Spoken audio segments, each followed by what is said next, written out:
nos enseña en 2 de Corintios capítulo 12, que Él nos dice que cuando Él era débil, entonces Él era fuerte.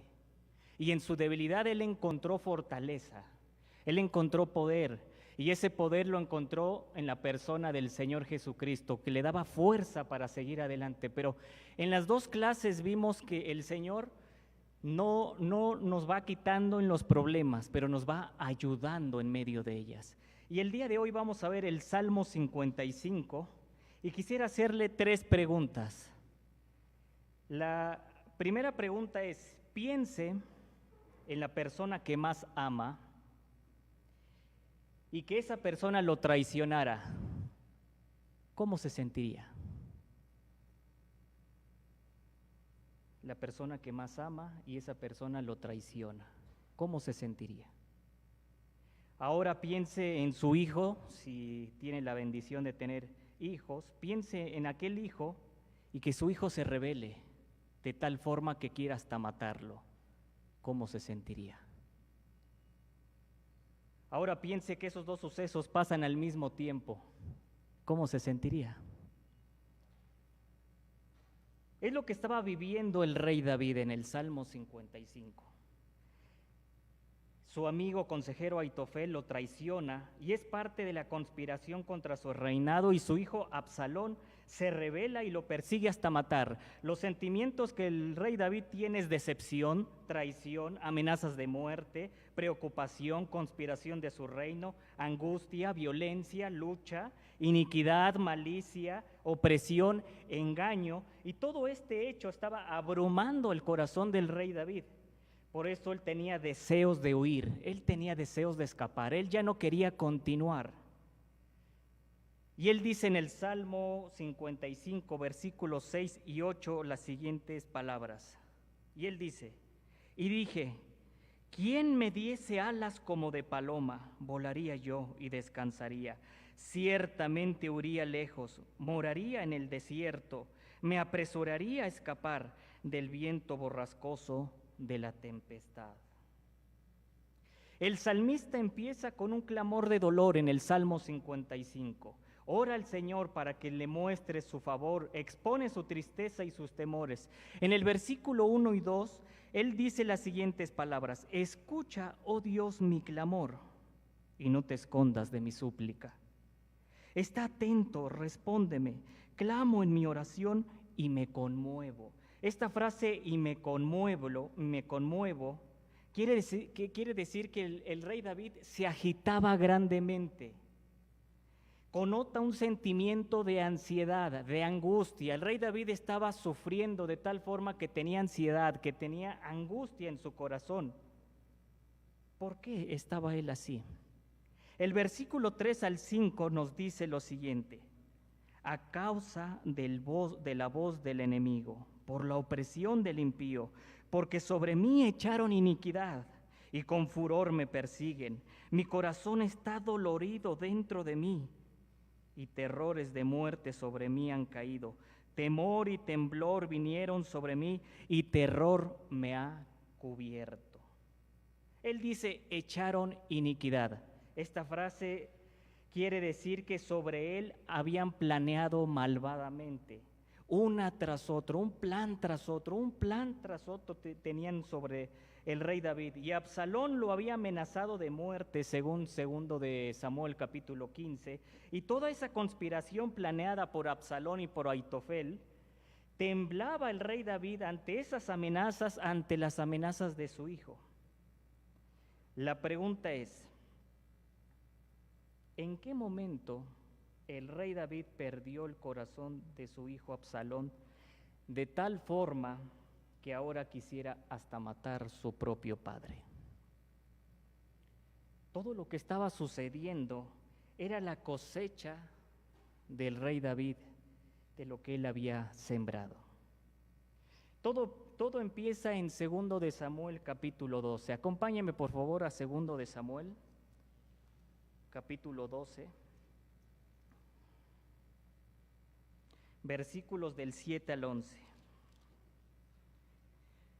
Al rey David lo visita el profeta Natán y le va a dar la sentencia del Señor a David por haber adulterado y por haber matado a Urías.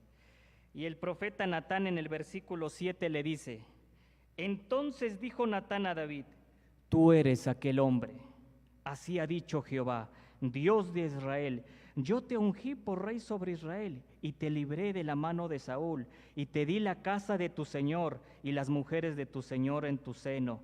Además te di casa de Israel y de Judá. Si esto fuera poco, te habría añadido mucho más.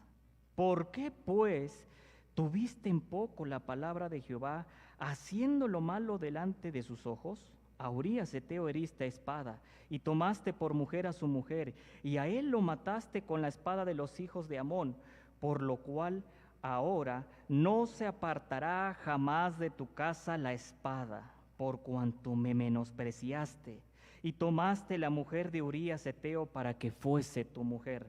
Así ha dicho Jehová: he aquí yo haré levantar el mal sobre ti de tu casa misma, y tomaré tus mujeres delante de tus ojos, y las daré a tu prójimo, el cual yacerá con tus mujeres a la vista del sol, porque tú hiciste en secreto, mas yo haré esto delante de Israel en pleno sol. Entonces dijo David a Natán: pequé contra Jehová. Y Natán dijo a David: también Jehová ha remitido tu pecado, no morirás.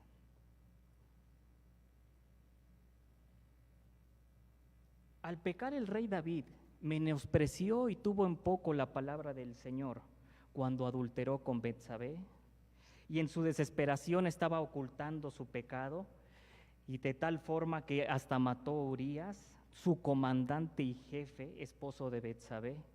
Un poco de placer le trajo años de dolor al rey David, pero no nada más a él, sino a toda su familia. Por ese hecho, el Señor le dijo que no se iba a apartar de su casa la espada jamás. Y después de ahí empieza una serie de decisiones en la familia del rey David. Amnón, hijo de David, viola a su media hermana Tamar, y el rey David no ejerce justicia, él no hace nada al respecto. Absalón, 2 años después, por ese hecho, manda matar a su hermanastro Amnón por deshonrar a su hermana Tamar, y el rey David no ejerce justicia, no hace nada al respecto, pero Absalón huye, y David no lo perdona a tiempo, y durante 3 años no lo manda a llamar. Pero cuando lo llama, su instrucción del rey David fue que iba a entrar a la casa Absalón, pero no lo iba a ver el rostro. Había resentimiento todavía en el rey David con su propio hijo. Y durante 2 años más, viviendo en el reino, no había visto a Absalón, y en total ya eran 5 años que no había visto a su hijo Absalón, segundo de Samuel capítulo 14. Esa tristeza, ese resentimiento, esa amargura, seguramente iba creciendo en Absalón, y lo único que estaba ocasionando el rey David era alejarse del corazón de su propio hijo. Si entiendo bien la palabra de Dios, el rey David no tuvo una restauración con su hijo. Aunque el capítulo 14, versículo 33 dice que lo manda a llamar y lo besa, pero no tuvo una restauración, porque poco después de ese evento, Absalón se rebela y quiere quitarle el reino. Uno de los relatos más tristes de un padre con un hijo es cuando el rey David llora por la muerte de Absalón. En 2 de Samuel capítulo 18, versículo 33, ese hecho lo relata la palabra de Dios y dice así: 18:33 dice: entonces el rey se turbó, el rey David, subió a la sala de la puerta y lloró, y yendo decía: hijo mío, Absalón, hijo mío, Absalón, ¿quién me diera que muriera yo en lugar de ti? Absalón, hijo mío, hijo mío. Él estaba llorando por la muerte de Absalón, pero la pregunta es: ¿por qué el rey David no lo hizo antes? Si lo hubiera hecho antes y le hubiera dicho todo lo que amaba a su hijo, de tal forma que hasta daría la vida por él, las cosas hubieran cambiado. Pero ahora el rey David dice estas palabras cuando su hijo había muerto.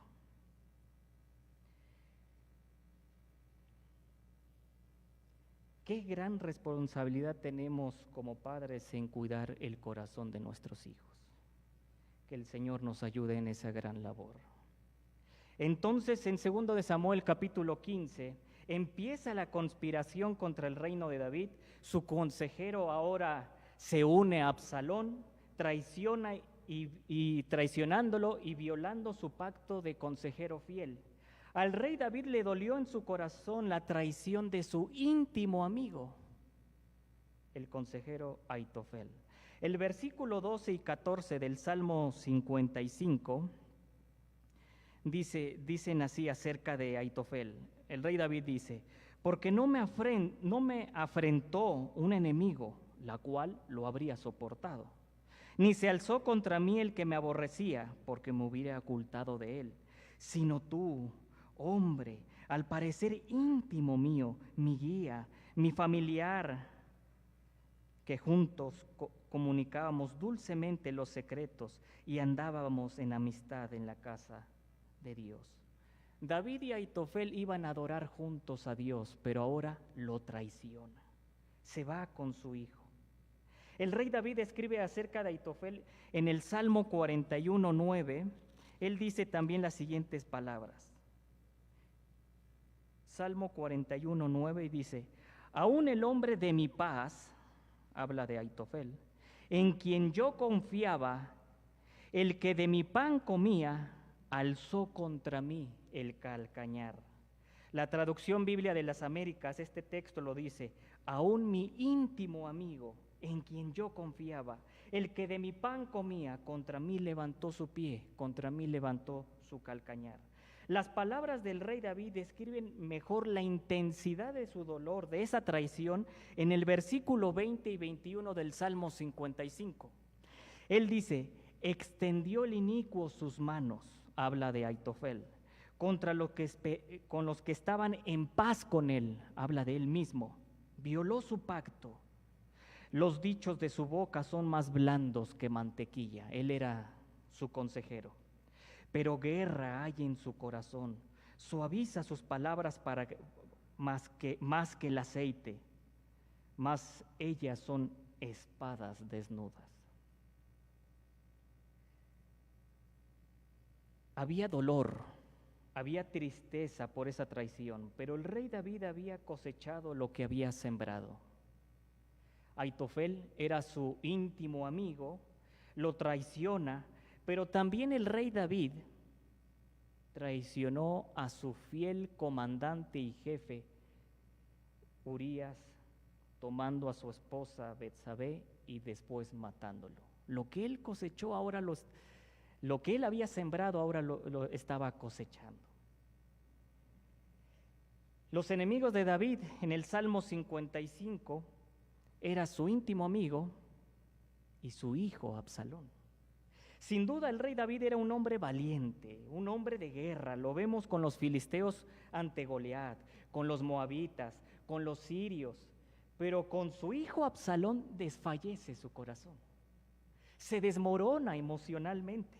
El versículo 4 y el versículo 5 del capítulo que estamos leyendo o estudiando, dice el rey David: mi corazón está dolorido dentro de mí, y terrores de muerte sobre mí han caído.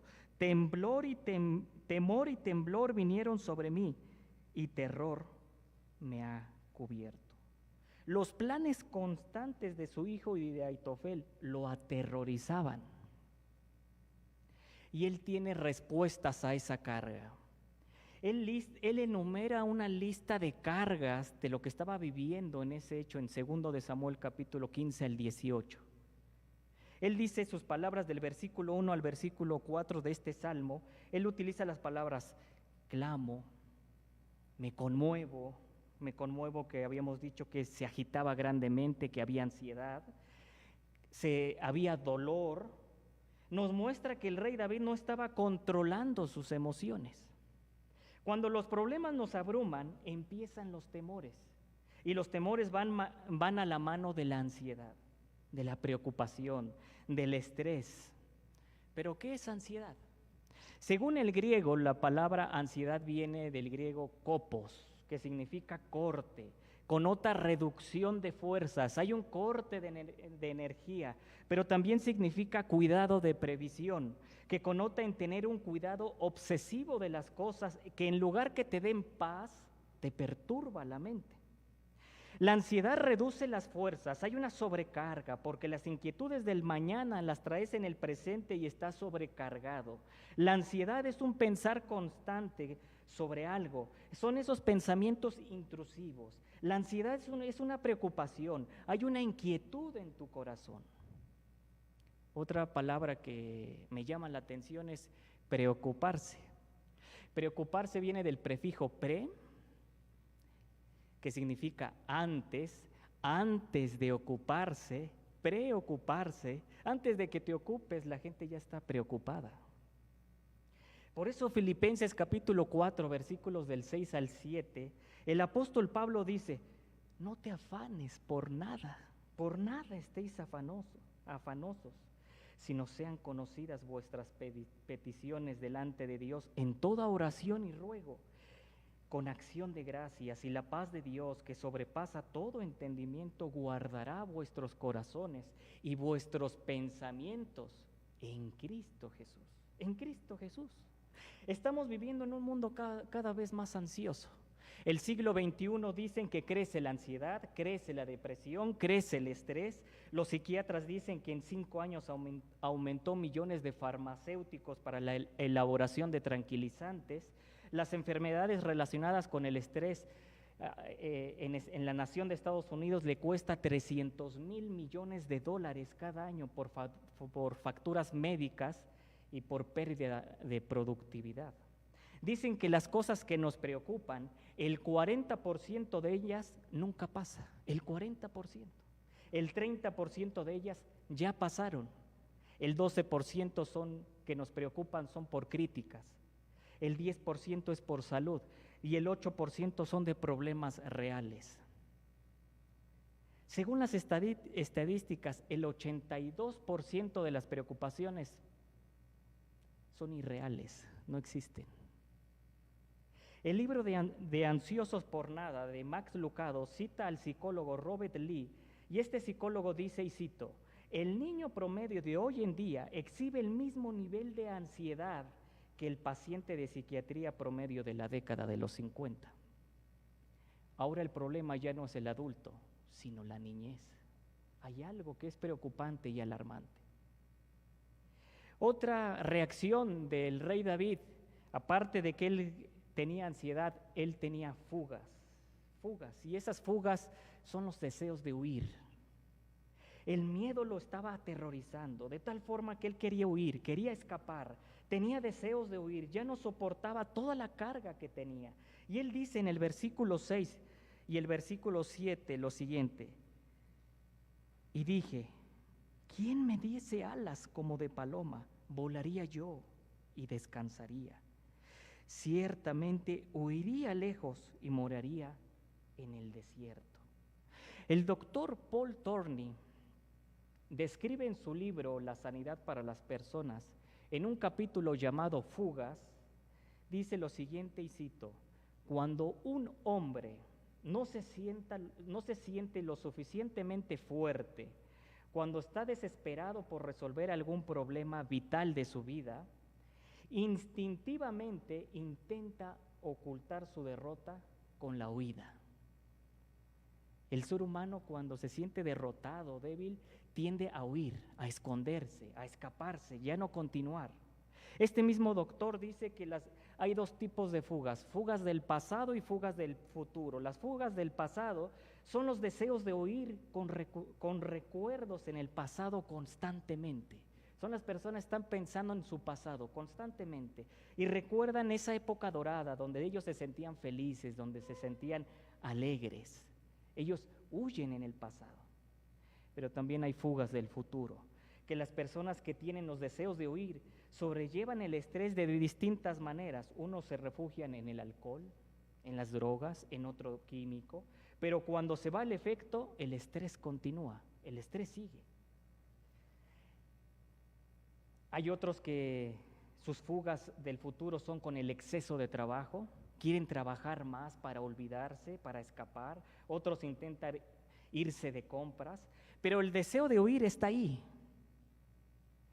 Y hay varios personajes bíblicos que también sufrieron o tuvieron ese deseo de huir. Por ejemplo, Jeremías, en Jeremías capítulo 9, versículo 2, él dice: oh, ¿quién me diese en el desierto un albergue de caminante para que dejase a mi pueblo y de ellos me apartase?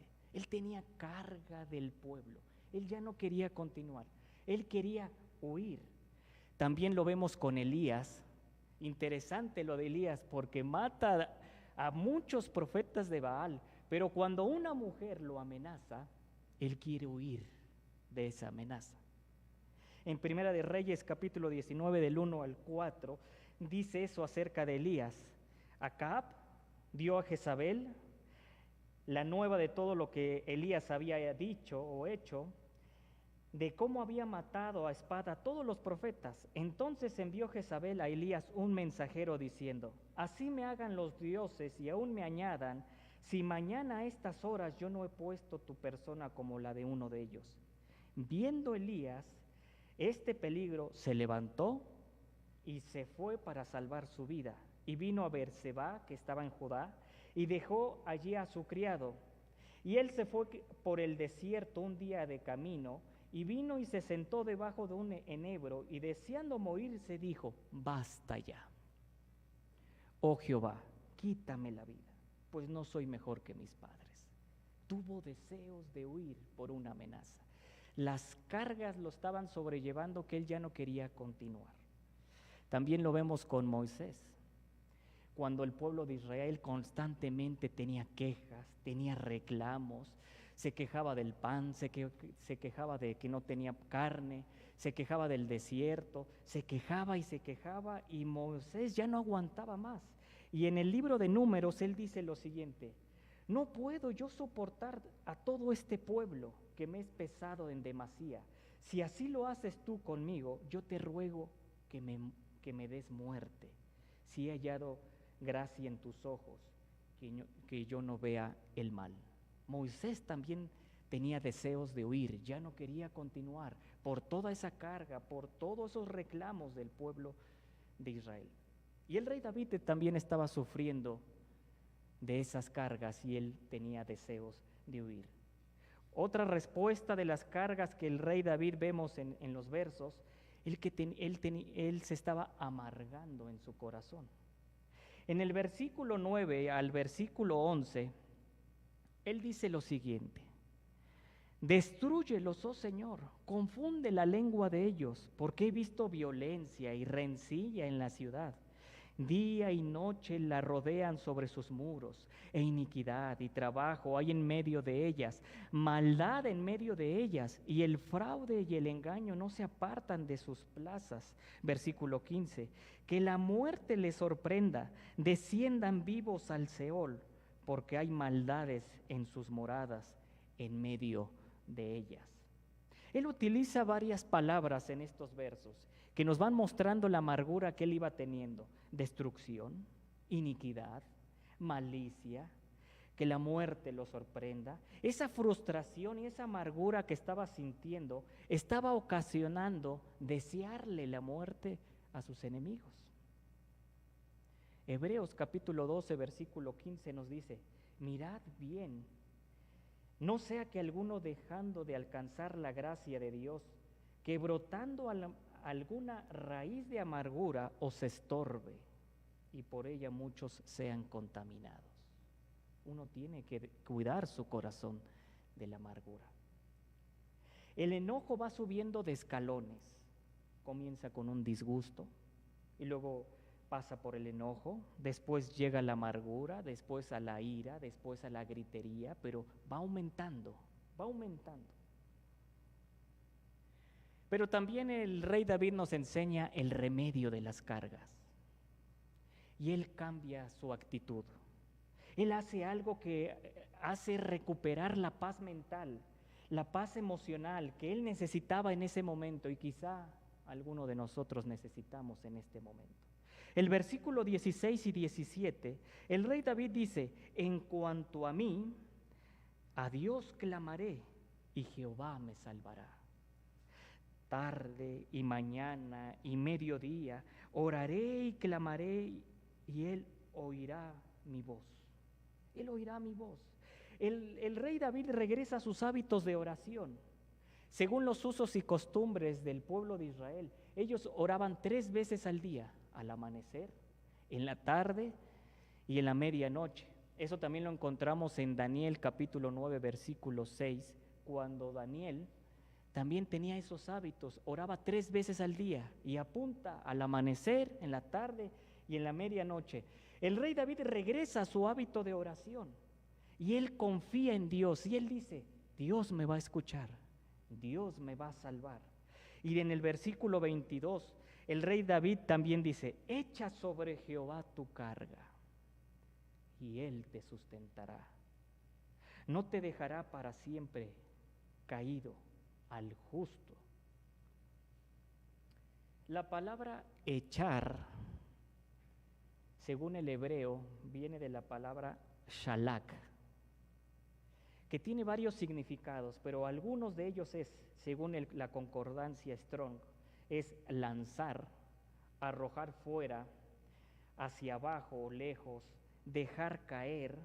Pero también la palabra shalak apunta a un ave de rapiña que es el pelícano. Comúnmente dicen que es el pelícano. Y me llama la atención que esta palabra también apunta al pelícano. El pelícano, cuando sale a cazar, y estaba viendo algunos videos, extiende sus alas y empieza a deslizarse y empieza a volar a un vuelo bajo y empieza a deslizarse, y cuando ve su presa se deja caer o se arroja con determinación y pesca. Y en esa misma ilustración es la palabra shalak, de echar tus cargas. El pelícano planea, se va deslizando, luego se arroja al agua con entrega, con propósito, con determinación. Él no tiene duda al lanzarse, no hay ningún pelícano que se aviente y en medio se detenga, no, él se avienta con determinación. El apóstol, y esa es la enseñanza que nos está enseñando el rey David, que tú eches con determinación, con entrega tus cargas al Señor, porque Él te va a sustentar, con determinación, con confianza. El apóstol Pedro no hace eco a este salmo, en el Salmo 55, en el versículo 22, cuando él dice en 1 de Pedro, capítulo 5, versículo 7, echando toda vuestra ansiedad sobre Él, porque Él tiene cuidado de nosotros. El rey David le llama carga, el apóstol Pedro le llama ansiedad. Pero el rey David le dice, Él te sustentará.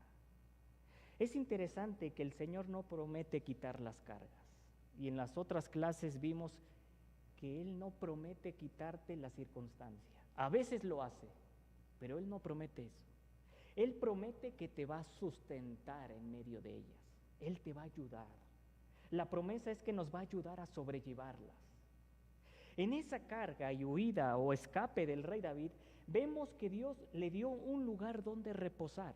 Cuando estudiamos 2 de Samuel capítulo 17, vemos que Dios le da alimento, le da un lugar donde reposar, frustra los planes de sus enemigos, confundió los consejos de Aitofel cuando se une con Absalón, y por último mueren ellos al intentar matar al rey David. Pero Dios iba sustentando en medio de las cargas cuando David entregó sus cargas al Señor. También vemos cómo va sustentando Dios a Elías ante ese suceso que Jezabel lo amenaza. Dios envía a una viuda para darle de comer. Dios sustenta a su siervo. Pero también Dios va sustentando a su pueblo. Nehemías capítulo 9, versículo 21 dice que Dios lo sustentó por 40 años en el desierto y de ninguna cosa tuvieron necesidad. Sus vestidos no se envejecieron ni se hincharon sus pies. Dios iba sustentando a su pueblo. El Salmo 37, 25, que también lo escribe el rey David, él termina diciendo, en un punto de su vida, diciendo, joven fui y he envejecido, y no he visto justo desamparado, ni su descendencia que mendigue pan. Dios sustenta a sus hijos. Y ante esa invitación que depositemos las cargas al Señor y que Él nos va a sustentar, también el Señor Jesucristo nos hace esa invitación con sus propias palabras, cuando en Mateo capítulo 11 Él dice: venid a mí, los que estén trabajados y cargados, y yo os haré descansar. Llevad mi yugo sobre vosotros y aprended de mí, que soy manso y humilde de corazón, y hallaréis descanso para vuestras almas. Y la pregunta que yo le hago el día de hoy: ¿cuál es su carga el día de hoy? ¿Cuál es su carga? No importa la clase de carga que tenga. Para el rey David era rebelión, traición, amenazas de muerte, pero él las depositó en el Señor y salió adelante. ¿Cuál es su carga? Vamos a orar. Padre,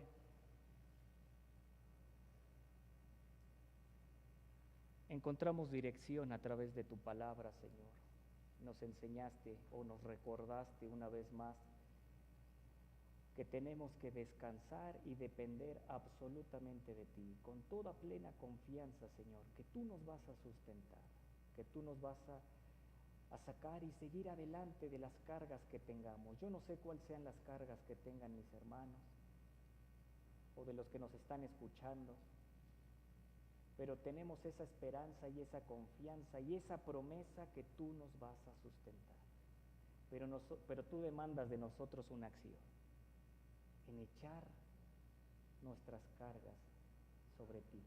Y queremos hacerlo el día de hoy, Señor. Echamos todas nuestras cargas, todo lo que nos inquieta, todo lo que nos angustia, Señor. A veces las finanzas nos están inquietando, a veces algún problema en la armonía del hogar, Señor. Pero lo depositamos en ti, sabiendo que tú nos vas a ayudar y nos vas a sustentar. Gracias, Señor, por tu palabra. Por Cristo Jesús te lo agradezco. Amén.